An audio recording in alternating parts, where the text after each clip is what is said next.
Que la paix de Jésus-Christ nous soit tous multipliée en ce jour merveilleux où nous allons voir la main de Dieu dans toutes nos actions.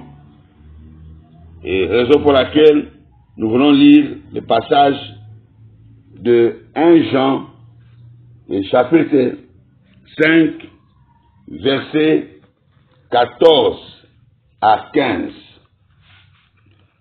Nous avons auprès de lui cette assurance que si nous demandons quelque chose selon sa volonté, il nous écoute.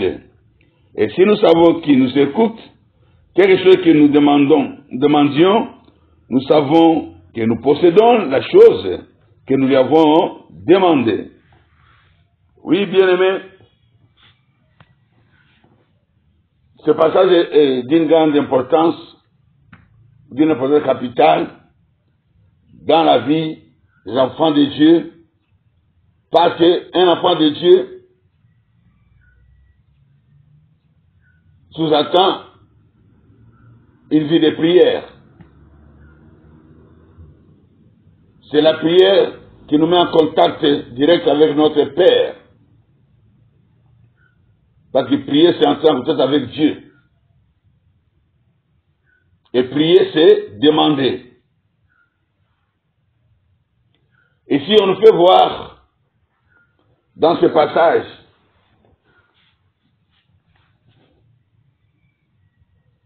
que nous avons auprès de lui cette assurance. L'assurance, bien-aimé, que si nous demandons quelque chose selon sa volonté, il nous écoute. Et si nous savons qu'il nous écoute, quoi que nous lui aurons demandé,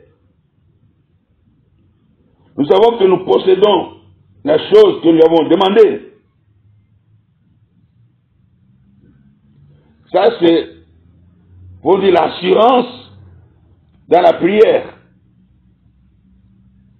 en tant qu'enfant de Dieu. Parce que nous voyons beaucoup de gens dans l'église, ils prient beaucoup. Ils prient beaucoup, mais malheureusement, leur vie ne change pas. Il n'y a pas exaucement dans leur prière. Mais aujourd'hui, j'essaie de nous faire comprendre l'importance et pourquoi il doit y avoir exaucement dans nos prières. La prière n'est pas terrestre, elle est céleste. Parce que nous sommes dans ce monde, nous ne sommes pas de ce monde. Ne peut prier que celui qui est né de Dieu. Voilà pourquoi Jésus a dit, voici donc comment vous devez prier. Notre Père céleste. Donc, quand nous prions, nous ne devons pas prier comme nous adressons à nos pères biologiques. Parce que nous savons que nos pères biologiques sont limités.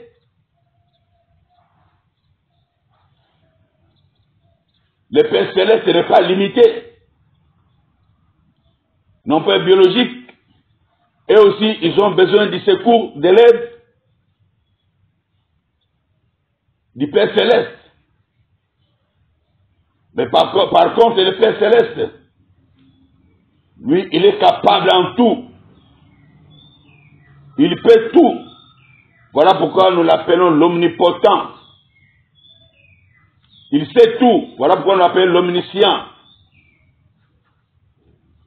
Il est présent partout. Voilà pourquoi on l'appelle l'omniprésent. Oh, bien-aimés dans le Seigneur, la prière n'est pas terrestre. Donc arrêtons de prier, de demander selon nos pensées.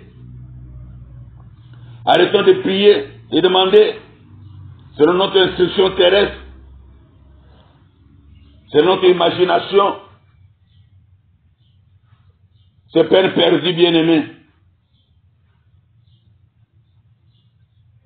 Parce que lorsqu'on va à l'école, par exemple, si on veut devenir médecin, il faut apprendre la médecine. Vous ne pouvez pas faire autrement. Il faut apprendre, bien-aimé. Si on veut être excellent en tant que médecin, il faut apprendre la médecine.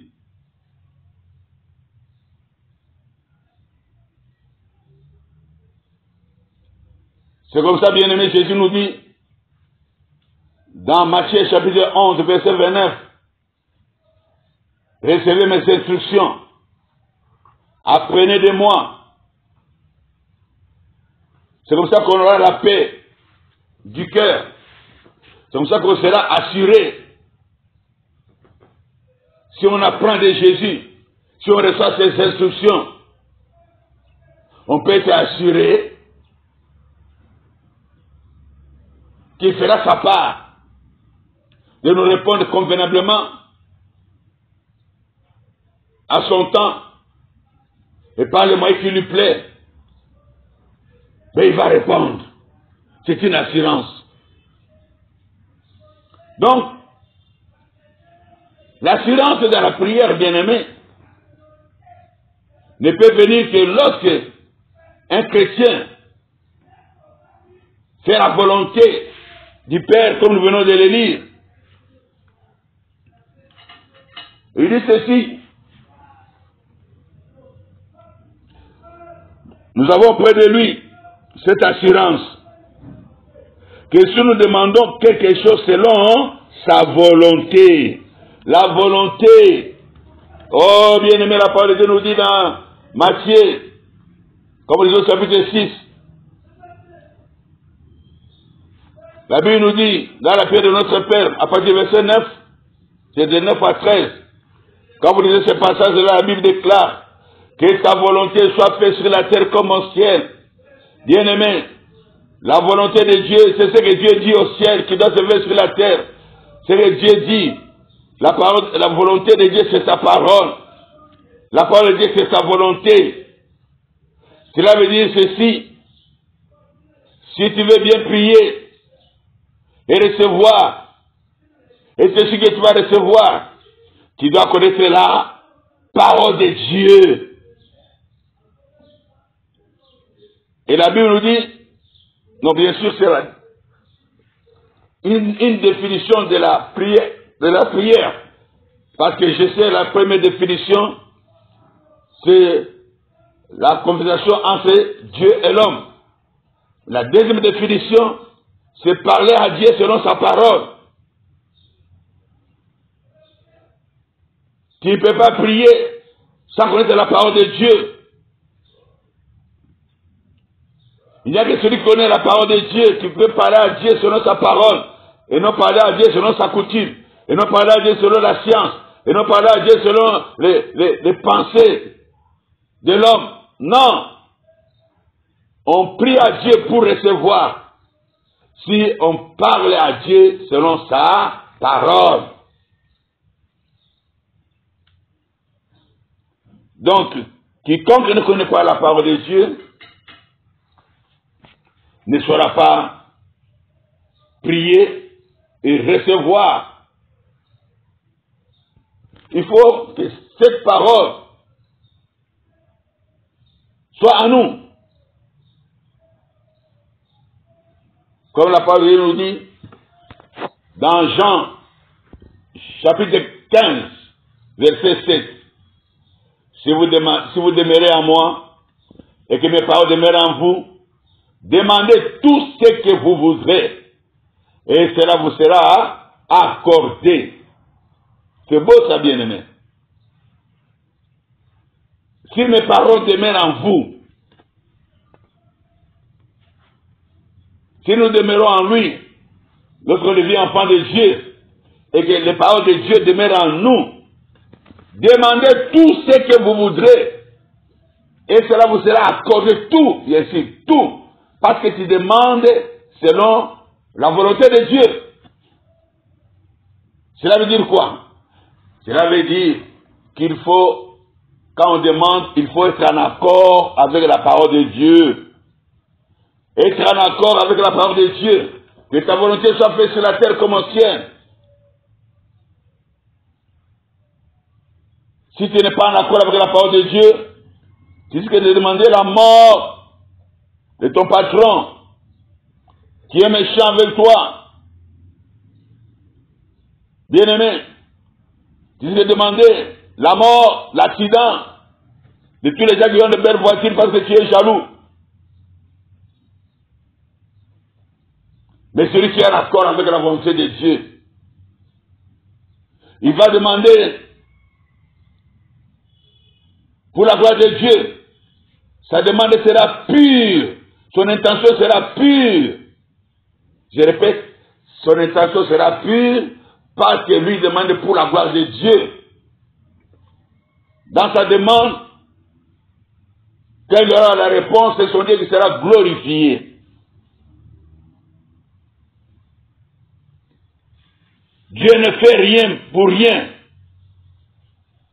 Dieu fait tout pour lui. Même si Dieu te délivre aujourd'hui, c'est pour lui qu'il le fait. Si Dieu te bénit aujourd'hui, c'est pour lui qu'il le fait.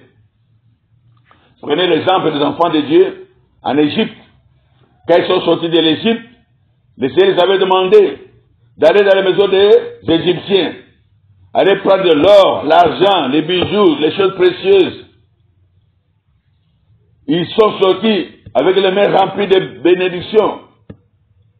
Ils étaient très contents. Mais bien-aimés, tout ce qu'ils ont eu, c'est vrai qu'ils allaient en profiter. Mais Dieu avait fait d'abord, c'était pour lui-même. Parce que Dieu savait que dans le désert, il aura à construire le tabernacle. Mais avec qu'il avait construit le tabernacle, il avait besoin de l'or, des choses précieuses.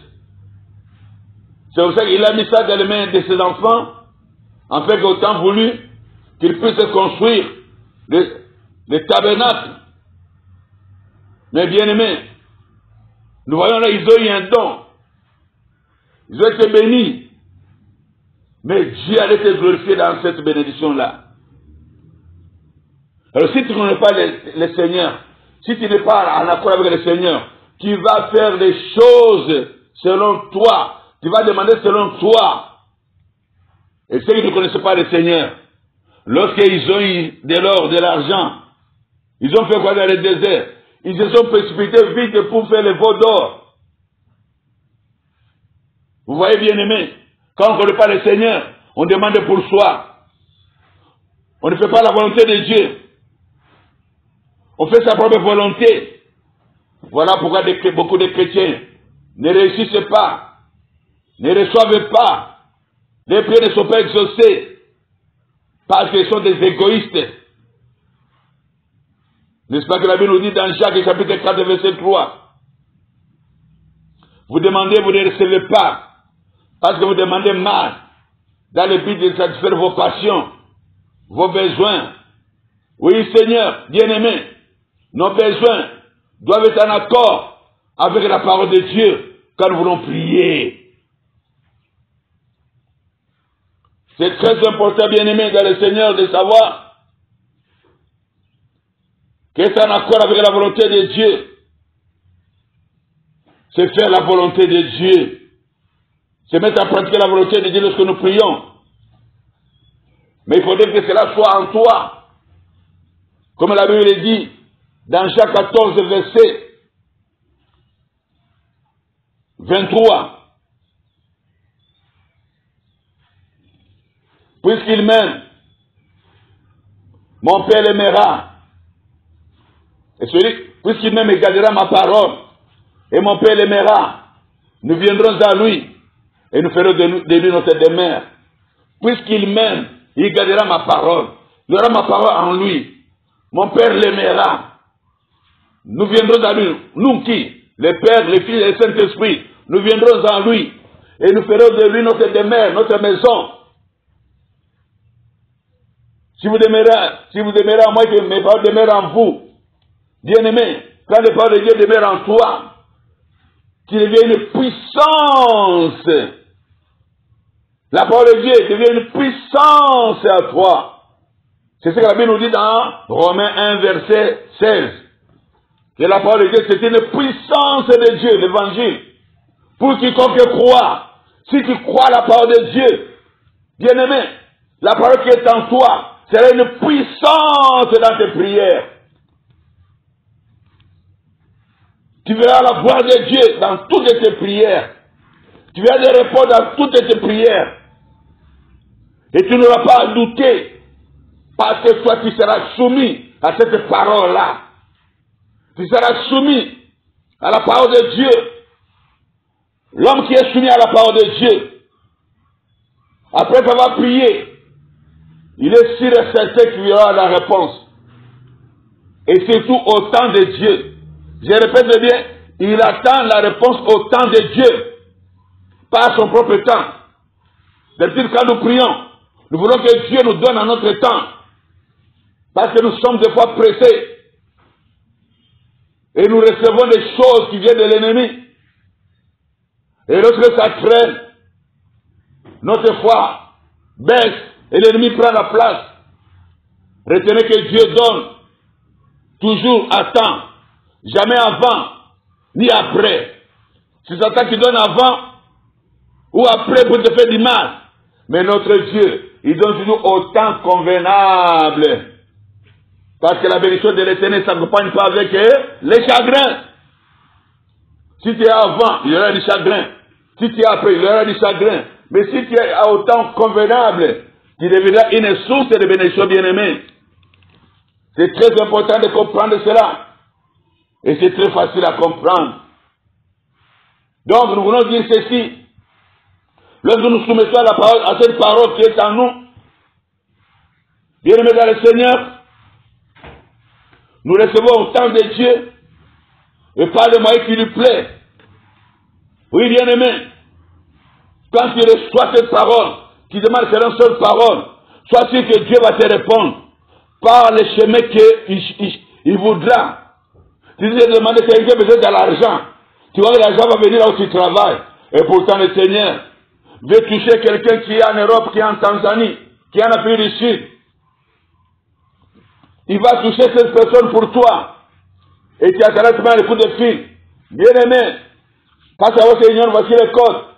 Dieu m'a mis à cœur d'envoyer quelque chose. Et pourtant, tu voulais que ça vienne de là où tu travailles, ça vient de ton père ou de ton mari. Non, Dieu sait par quel moyen il peut te faire parvenir la réponse. C'est très dangereux, bien-aimé, de diriger Dieu dans sa demande.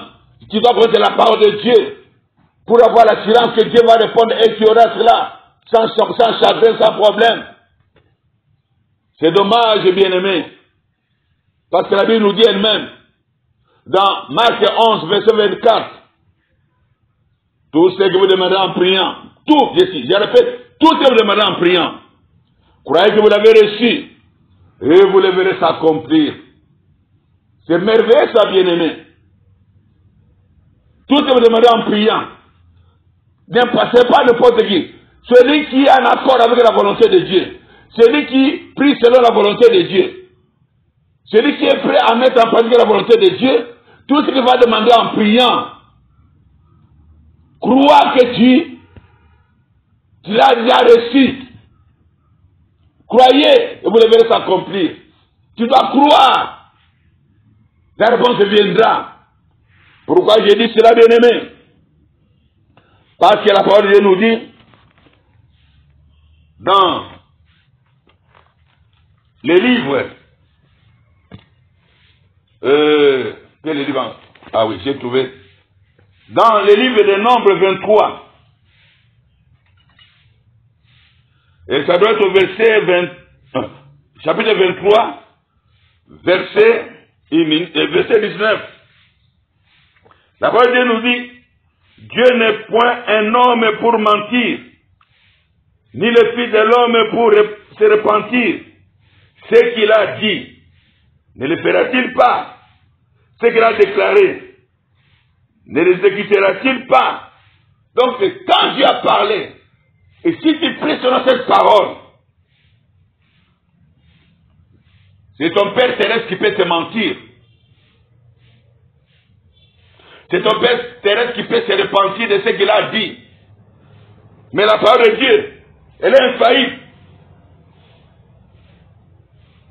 Dieu fait toujours selon sa parole. Dieu fait toujours selon ce qu'il a déclaré. Alors, lorsque la parole de Dieu est en toi, tes déclarations deviennent les déclarations de Dieu. Tes dires deviennent les dires de Dieu. Ce que tu dis, tu le vois arriver. Ce que tu déclares, tu le vois s'accomplir. Donc, tes prières deviennent des ordres. Et les anges se mettent en route pour exécuter tout ce qui sort de ta bouche. Oh, quelle puissance de la prière! Quelle assurance de la prière! Lorsque la parole de Dieu est en toi, bien-aimé dans le Seigneur. Sans la parole, c'est dangereux de prier. Sans la parole, c'est dangereux de prier comme je viens de le dire. Et je vois encore un autre verset qui nous encourage dans ce même élan.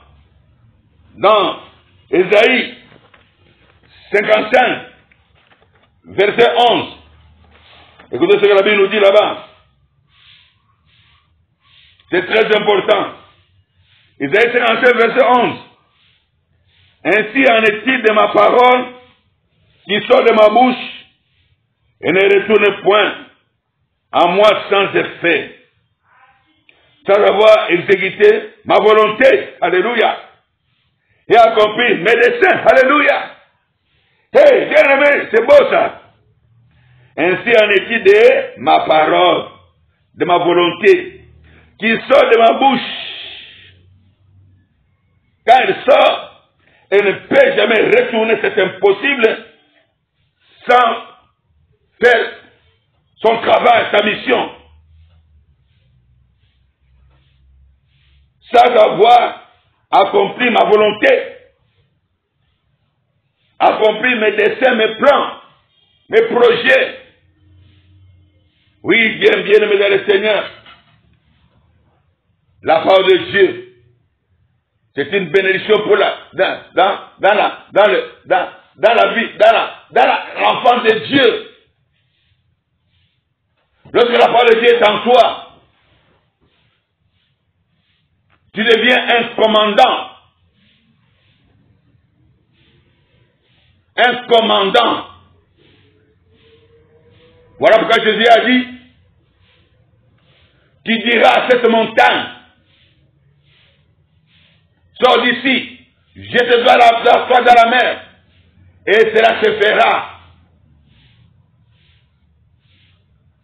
Tu diras à cette montagne, cela veut dire quoi? Si tu as une petite foi comme une graine de moutarde, la foi vient de ce qu'on entend. Romains 10, 17. Romains 10, 17 dit, la foi vient de ce qu'on entend, et ce qu'on entend vient de la parole de Dieu. Si tu as la parole de Dieu en toi, bien-aimé dans le Seigneur, tu chasseras les démons, et les démons s'enfuiront. Marc 16, verset 17. Tu vas jusqu'à 18. Voici le signe qui accompagne ceux qui auront cru. À mon nom. Ils diront, Satan sort, Satan va sortir. Démon sort, les démons vont partir. Et puis la pauvreté sort, et puis la maladie sort, et puis le blocage sort.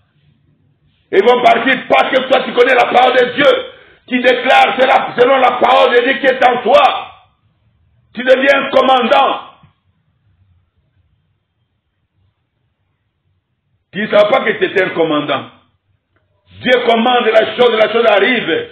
Un chrétien commande la chose arrive. Parce qu'il commande selon la volonté de Dieu. Il ne commande pas pour ses sentiments. Il ne commande pas pour s'enorgueillir. Il ne commande pas pour se concurrencer avec les autres. Il ne commande pas pour faire du mal aux autres. Il ne demande pas pour dominer sur les autres. Mais il demande pour que son Dieu soit glorifié.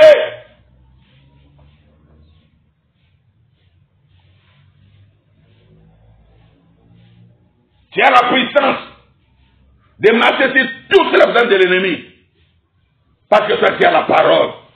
Je répète, en toi, il y a la puissance, le pouvoir l'autorité, parce que les Pères, les Fils, les Saint-Esprit sont en toi au travers de sa parole. Au commencement était la parole était avec Dieu, la parole est Dieu, et si la parole est en toi, si mes paroles demeurent en vous, demandez tout, commandez tout, et cela vous sera accordé. Quelle beauté la vie de prière, quelle beauté la vie du chrétien. Comment ne pas être chrétien? Comment hésiter? Bien-aimé, tu dois être enseigné. Si tu n'es pas enseigné, tu crois que la prière c'est de l'ennuiement. Non! La prière n'est pas là pour t'ennuyer. La prière est là pour te montrer que tu es une autorité. La prière c'est une puissance. Dans la vie du chrétien, il y a même un cantique que nous chantons. La prière, c'est une puissance, c'est la prière. C'est la solution, la prière. C'est un dialogue d'un chrétien avec son Dieu, la prière. C'est une puissance, c'est la prière. C'est la solution, la prière. C'est un dialogue d'un chrétien avec son Dieu. Bien-aimé, la prière, c'est une puissance. Oh, bien-aimé, ne passe pas un jour sans prier. Priez le matin, priez le midi, priez le soir comme Daniel. Et la Bible déclare dans 1 Thessaloniciens chapitre 5 verset 17, priez sans cesse. Et moi j'ajoute, priez sans cesser. Continuez à prier, continuez à prier. Vous verrez la gloire de Dieu partout. Vous allez mener une vie de l'enfant de Dieu. Une vie de victoire. Priez, priez. N'arrêtez pas de prier. Sur la terre, tu dois prier. Nous sommes des pèlerins. Nous sommes sur un chemin où il y a des combats, où il y a beaucoup de choses que tu dois traverser. Mais c'est pas la prière. C'est pas la prière que tu pourras descendre dans les vallées. Tu pourras monter des montagnes sur des collines et tu arriveras, bien-aimé. Parce que tu es un homme de prière. Un homme de prière regarde toujours à son Dieu. Il ne fait rien sans son Dieu. Comme Jésus avait dit ce jour-là devant la tombe de Lazare. Il a dit, Père, je sais que tu m'as toujours exaucé. Hey, écoutez, je sais que tu m'as toujours exaucé.